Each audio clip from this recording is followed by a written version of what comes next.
Welcome to learning zone मंडी डबवाली। आज हम लेके आए हैं आपके लिए टेंसेस की एक नई वीडियो, जिसमें हम बहुत ही इजी तरीके से आपको टेंसेस कराने की कोशिश करेंगे। उम्मीद करते हैं कि आपको ये वीडियो पसंद आएगी।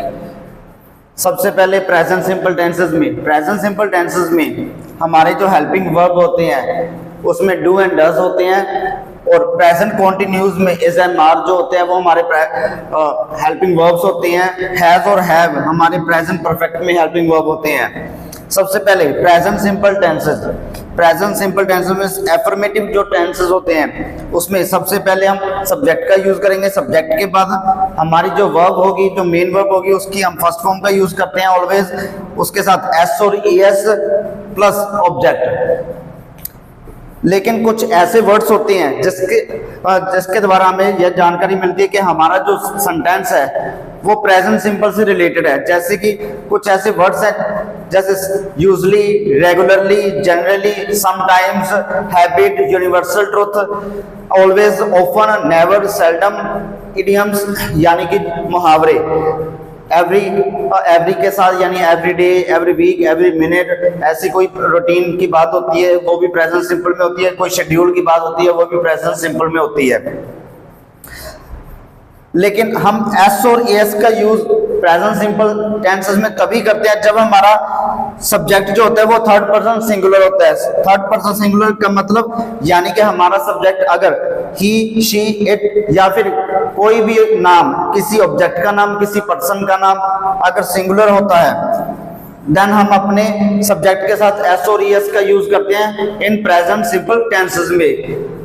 चलिए अब हम कुछ एग्जांपल से प्रेजेंट सिंपल टेंसेस को इजी तरीके से करने की और समझने की कोशिश करते हैं। जैसे कि I often,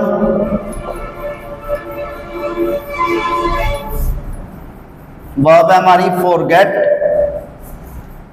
my purse, at home. अब यहाँ पर हमें इंडिकेशन मिल रहा है कि यहाँ पर ओपन का यूज किया गया है। मेन वर्ब हमारी फॉरगेट है, लेकिन हमारा जो सब्जेक्ट है वो फर्स्ट पर्सन है। फर्स्ट पर्सन के साथ हम एस और एस का यूज नहीं करेंगे। हमारी जो मेन वर्ब होगी वो सेम एज इट इज आएगी। जैसे कि फॉरगेट है तो फॉरगेट का फॉरगेट ही आएगा। I often forget my purse at home. आगे हम करेंगे ही, ऑलवेज मेन वर्ब हमारी होगी स्पीक द ट्रूथ। अब ऑलवेज है, ऑलवेज से भी हमें कुछ ऐसी इंडिकेशंस मिलती हैं कि हमारा जो भी टेंस है वो हमारा प्रेजेंट सिंपल में है। अब हमारा सब्जेक्ट कौन सा है? हमारा सब्जेक्ट है थर्ड पर्सन सिंगुलर, और ऑलवेज से हमें इंडिकेशन मिलता है कि हमारा सेंटेंस प्रेजेंट सिंपल में है। हमारी मेन वर्ब जो है स्पीक, उसके साथ हम एस और एस का यूज करेंगे। ही always speaks the truth. Next sentence है राम नेवर टेल अ लाई। अब यहां पर नेवर का यूज किया गया है, नेवर का यूज किया है तो नेवर से भी हमें इंडिकेशन मिलते हैं कि हमारा जो सेंटेंस है वो प्रेजेंट सिंपल का है। और राम जो है वो थर्ड पर्सन सिंगुलर यानी किसी पर्सन का नाम है, सिंगुलर है, तो उसके बाद हमारी जो मेन वर्ब होगी उसके साथ हम एस और एस का यूज करेंगे। राम नेवर टेल्स अ लाई। इसी तरह से अगर हम अपने प्रेजेंट सिंपल में नेगेटिव सेंटेंसेस का यूज करते हैं उसमें हम डू नॉट और डज नॉट का यूज करेंगे। For example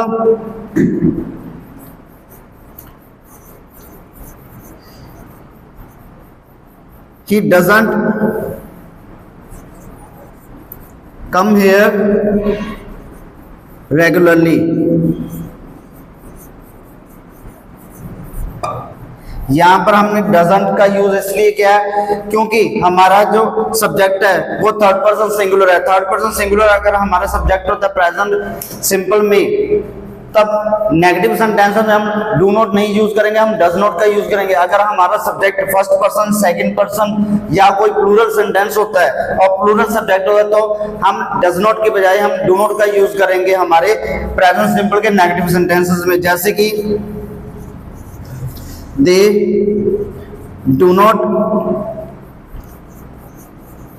play every day. यहां पर हमारा जो सब्जेक्ट है वो थर्ड पर्सन प्लूरल है, इसलिए हमने डज नॉट यूज नहीं किया, इसलिए हमने डू नॉट का यूज किया है। They do not play every day. Thank you very much. उम्मीद करते हैं आपको वीडियो पसंद आई होगी। Have a nice day.